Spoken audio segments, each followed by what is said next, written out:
Mesdames et messieurs, bonjour, bienvenue pour une nouvelle émission de Téléshopping avec mon acolyte Romain et avec Jérôme de Scolavenir qui nous accompagne aujourd'hui. Bonjour Edouard. Alors Jérôme, Scolavenir, c'est quoi? Alors Scolavenir depuis 15 ans à Thionville, c'est plusieurs choses. On a une activité principale de soutien scolaire, soit à domicile, soit en petits groupes à l'agence, ou alors aussi on a des cours hebdomadaires en agence. Et puis on a une autre activité de garde d'enfants à domicile, où on a une équipe de nounous, on a une quarantaine de nounous qui interviennent sur le secteur de Thionville environ en fonction des besoins de nos familles. Alors Jérôme, juste pour qu'on se rende bien compte, aujourd'hui le soutien scolaire, l'aide aux élèves, il y a une tranche d'âge de prédilection, c'est plutôt le collège, c'est plutôt le lycée, c'est au-delà?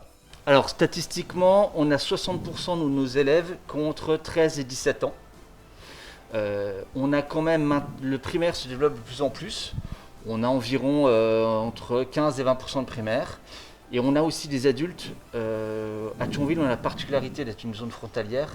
Donc on a plus de demandes en langue pour adultes, notamment en anglais ou en allemand, que dans d'autres régions de France. Ça veut dire que les adultes peuvent venir prendre des cours à Scolavenir ? Ah oui, tout à fait. On a des cours particuliers. On a beaucoup d'adultes qui travaillent au Luxembourg principalement, ou qui recherchent un emploi au Luxembourg, et qui doivent se perfectionner en anglais ou en allemand. Est-ce que l'avenir, ce sont pour des enfants qui sont vraiment en difficulté ou ça peut être du perfectionnement ? Comment on peut situer Alors nous, on a 75% de mes élèves, ce ne sont pas des élèves en difficulté. C'est des élèves qui avaient un niveau correct et qui, il peut y avoir plusieurs raisons, sont en train de baisser. Depuis quelques semaines, quelques mois, ils sont en difficulté. Soit parce que le niveau se complique, par exemple en seconde, ou en première, ou soit parce qu'ils traversent une phase plus compliquée au niveau motivation. C'est pour ça qu'on est là pour les coacher, leur donner une méthode de travail, une régularité de travail. Alors justement, Romain qui a été un très mauvais élève, a eu un peu peur de te recevoir sur ce plateau.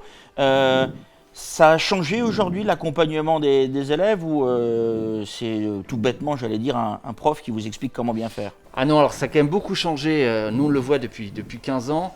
La part d'humain de coaching est beaucoup plus importante, puisqu'on a des élèves qui ont beaucoup plus de problématiques de concentration et de méthode qu'il y a 15 ou 20 ans. Donc la part d'humain et de coaching est vraiment importante, d'encadrement.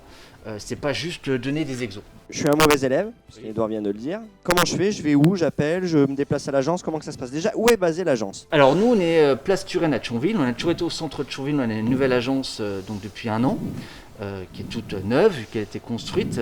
Pour nous, on a des belles salles de cours, donc vous pouvez soit passer, on est ouvert 6 jours sur 7, soit nous appeler, ou soit nous envoyer un mail. Nous, on propose quand même dans tous les cas de rencontrer l'élève et les parents, ou que l'élève c'est des grands. C'est important pour nous, pour lui expliquer comment on travaille et surtout cibler exactement ses besoins. Et nous, on a 150 intervenants environ dans la région. Le but, c'est de choisir l'intervenant qui va correspondre à l'élève. On va pas choisir le même intervenant en fonction de l'élève. Parce qu'on a des élèves complètement différents. Un élève qui est très studieux, qui travaille déjà énormément, mais qui a des problèmes de méthode, qui apprend tout par cœur sans savoir appliquer ce qu'il apprend, et qui est très anxieux, on va peut-être pas choisir le même intervenant qu'un élève, un garçon de seconde qui fait rien, qui est cool et qui a besoin de quelqu'un pour l'encadrer. Ça, c'est le profil de Romain que tu viens de nous décrire, Jérôme. Par contre, une petite question, tu disais, aujourd'hui on fait du coaching, tu as parlé de démotivation.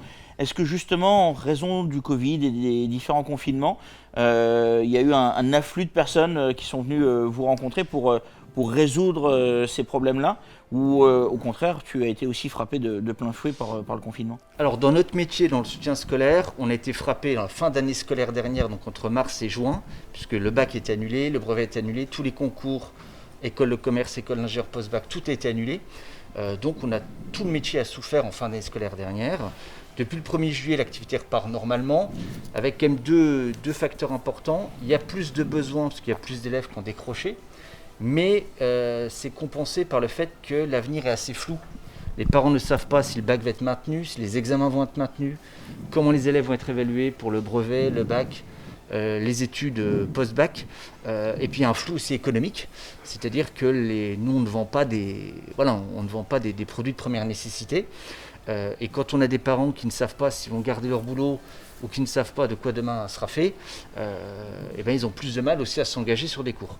Donc on a deux facteurs qui se compensent. Donc nous on est vraiment quand même content de l'activité depuis juillet, puisque nous on a une chance, c'est qu'on travaille que localement, on est indépendant, On connaît bien nos familles qui nous font confiance, on travaille beaucoup en bouche-oreille, mais c'est vrai qu'on voit l'incertitude et la crainte dans les yeux des parents. Et dès qu'il y a du flou, c'est pas bon, quelle que soit l'activité, puisqu'on ne sait pas aujourd'hui de manière certaine comment va se passer le bac, comment va se passer le brevet, comment les concours en terminale pour devenir ingénieur ou intégrer une école de commerce, comment les concours vont se faire.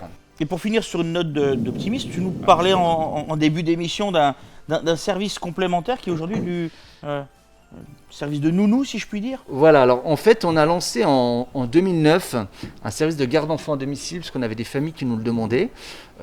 Donc on a une personne dont c'est le métier qui le gère à 100%, qui fait que ça à l'agence, c'est Isabelle, qui était nounou pendant 20 ans avant de s'occuper de ce service. On répond donc à plein de demandes différentes. Ça peut être une demande ponctuelle pour des gens qui veulent aller au resto. Ça peut être des demandes régulières pour tous les matins, toutes les fins d'après-midi. Cette activité se développe puisque les parents ont de plus en plus besoin d'aide et pendant de moins en moins de temps par rapport à leur travail, par rapport à leurs activités. S'il y a des jeunes qui font du babysitting, est-ce que ça veut dire qu'ils peuvent travailler pour Skoll Avenir dans ce domaine-là ? Alors sous certaines conditions, puisqu'on a quand même une certification, un agrément. Donc déjà pour les moins de 3 ans, il faut avoir un diplôme de la petite enfance, ça c'est obligatoire. Et pour les plus de 3 ans, nous on travaille quand même qu'avec des gens qui ont de l'expérience, des gens qui ont un véhicule. Mais pour les plus de 3 ans, on a par exemple des nounous qui sont top, des mamies, des anciennes puéricultrices, infirmières retraitées.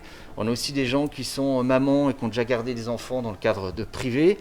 Pour les plus de 3 ans, on est plus libre au niveau profil, mais il faut que ce soit des gens hyper motivés et il faut qu'ils aient un véhicule et de l'expérience. Donc là, si pour les fêtes du Nouvel An, je veux trouver une nounou, je peux t'appeler ? Oui, tout à fait, on a des demandes pour les fêtes. Même si cette année sera peut-être un peu particulière, on ne sait pas trop encore. On a des demandes pour des soirées, pour des fêtes. Par exemple pour le Nouvel An. Tous les ans, on a des demandes. Sachant que Romain part au ski cette année. Oui, j'ai vraiment envie de faire du ski. Voilà pourquoi il faudrait qu'on garde ses enfants pendant cette période de Noël.